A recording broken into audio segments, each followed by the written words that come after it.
Angelo Gonzalez. He's Executive Director of Mission Graduate. Now, I want to hear what our line opinion panelists think could be done to address the low graduation rates here in New Mexico. Tom, I want to start with you.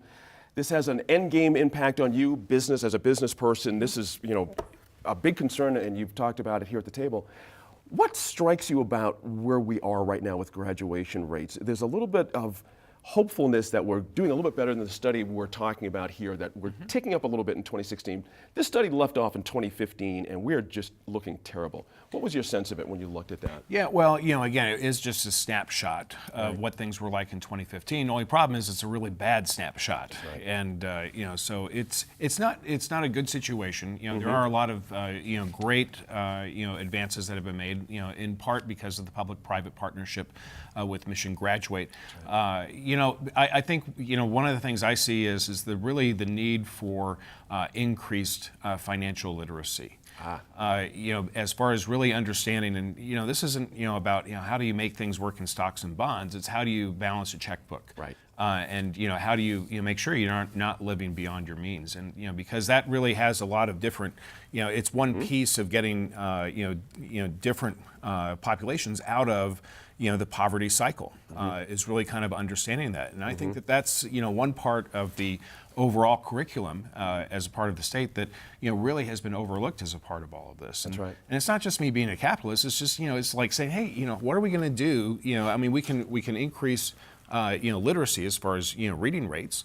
We can increase math scores, and we can work on science as well. But then there's also the practical part of how do you do that balanced checkbook and stuff like that. And I think that's an area where everybody should focus. Absolutely, it means it's part of the mix.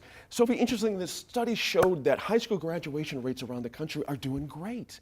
We're talking 83% are graduating, but only 69%. We're under that 70% threshold here in New Mexico. Yeah. So New Mexico, another interesting thing about the report, and I hope that PBS will post this on their website. We shall.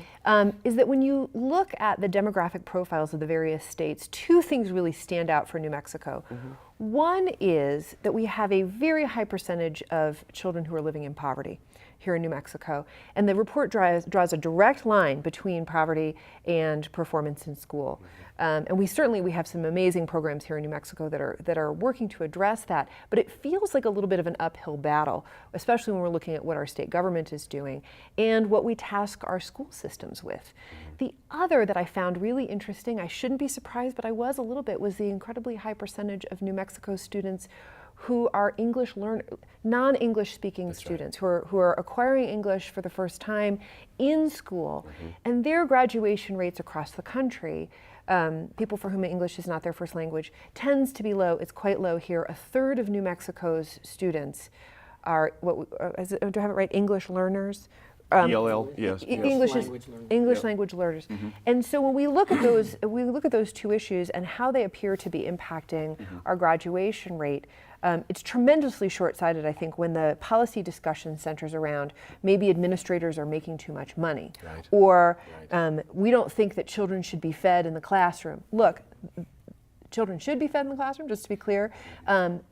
These are much deeper issues, and it's not something that the Public Education Department, or APS, or the various school systems can solve on their own. As long as our state as a whole is locked in a poverty situation, and that means our state government has a poverty status basically right now. That means that as well that the ideas that we're kicking around are limited by the amount of money we're willing to spend in order to address these big issues. Yeah, we spend more money on education for kids in New Mexico than many other states do. That's because they need it. Yeah, that's a good point.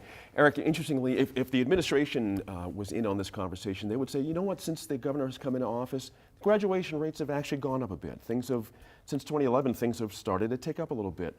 Are we on track here? Because as Angelo made clear earlier in the interview, we're talking like a 20-year slog here to get something like this squared away.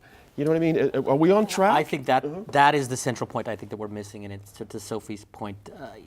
This is a downstream outcome of not investing aggressively early. And we've been kicking around this early childhood investment thing a lot, I know, around the state. This year again, the soda tax just failed in Santa Fe. The legislature, Democrats and Republicans, again, failed to step up to the plate.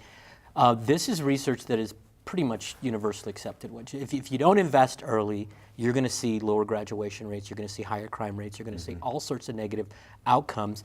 So it's not like it's some big magic bullet. We kind of know what we need to do. We just haven't had the political will in the governor's office, and frankly, among the Democratic leadership in the Senate right now. So, what I would say is, it's sort of this public health approach. You stop wondering why all the bodies are floating downstream. You figure out why they're falling in the first place, and the reason is we're not starting early and aggressively. We're not providing this comprehensive sort of wraparound, not just curriculum, but all the support services that address poverty. You can't expect high school teachers, or high schools, frankly, to address all 15 years of neglect, frankly, and sort of somehow they're going to turn these kids around and they're going to teach them another language and they're going to teach them basic social skills or basic literacy or financial literacy skills. When we have not invested in them from birth, we've sort of decided we haven't had the political will as a community, and our leadership, frankly, to say this has got to stop. And by the way, since we started talking about this, we've lost 10 years of kids, about 30,000 kids a year have not had home visitation to help them get better health, nutrition, and social interaction skills. We've lost 10 years of kids, 300,000 kids who haven't got the kind of early interventions that would have changed their lives in terms of their learning and their literacy.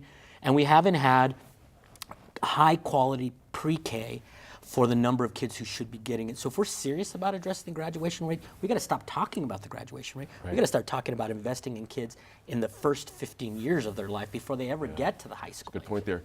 Rachel, what Eric's talking about, it's a community effort, isn't it? Everyone, business, policy people, social workers, Angelo's outfit.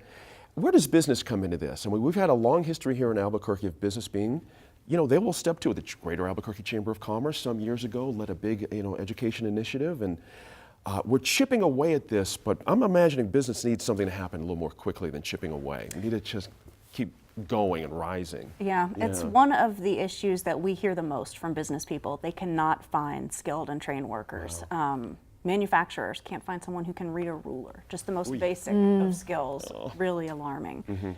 And what was really disappointing to me in seeing where we stack up on graduation rate and how we compare to other states is that other states that have a lot of low-income students like we do and have a lot of English language learners are figuring something out. Right. Those graduation rates are higher. Yep. West Virginia's kicking our butt in helping low-income students graduate. So.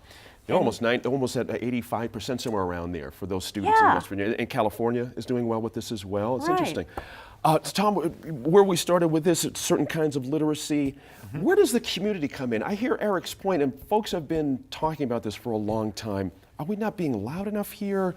It's not a policy issue, is it? It's got to be about something else that we're just missing, that's not turning the key on the idea that we need more early childhood intervention to make this work. Yeah, I mean, there has to be the community buy-in. Yeah. There was a time, and unfortunately I still think it exists to a point where the best third grade reading programs were in sixth grade. Right. Really bringing certain students up to speed and stuff. But what really has to happen is that it's a long burn. I mean, you're talking about 10, 15 years until you see, significant change. Right. And New Mexico doesn't have that long. Right. We can't wait along, 10, 15 years. So, that really, in essence, puts everything back on what are the businesses that we're attracting, and do they need those, the students from the Albuquerque public schools or from the public school systems right away? And if not, then those are the businesses that we should bring in, just so we can go ahead and bolster the economy and basically provide that life preserver until our students, are to a point where other companies are going, we're ready to start hiring, students. That's an interesting point. It's a very long-term process, though. Finish up. I think to pick up on the issue of what businesses can do, there is actually more, which is that businesses can resolve for themselves, business leaders can resolve for themselves. Is it more important that my shareholders and I make so much profit, or can we lose a little bit to taxes? Can we lose a little bit to investment in our state? Because at this point, if you are a business and you are whining about the quality of applicants here in New Mexico, you're saying that you want to stay, you cannot at the same time be saying my taxes are too high, you have to cut my taxes, and supporting politicians financially, who will not make a rational choice here.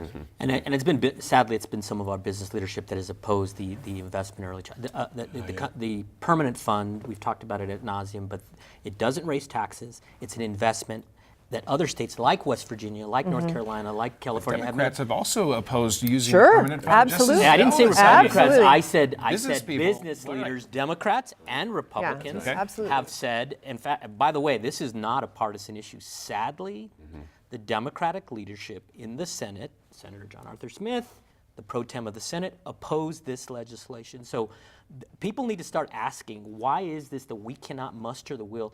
But I will say, quite frankly, that business leaders in New Mexico have been bolstering folks like Mary Kay Papin and John Arthur Smith, who refuse to let us invest $100 million out of a $16 billion fund in our kids. So we can keep trying to tinker and figure out on the edges, or we can say, we're going to go all in, we're going to invest in our kids, and yes, I might not see it while I'm governor or while I'm in this legislature, but it's got to change, because nothing changes if nothing changes. There you go. That's all the time we have for that one. We're going to hear now from some students who are getting ready for the transition to college. And then The Line reacts to a story this week that highlighted issues in a federal ATF's drug sting here in Albuquerque.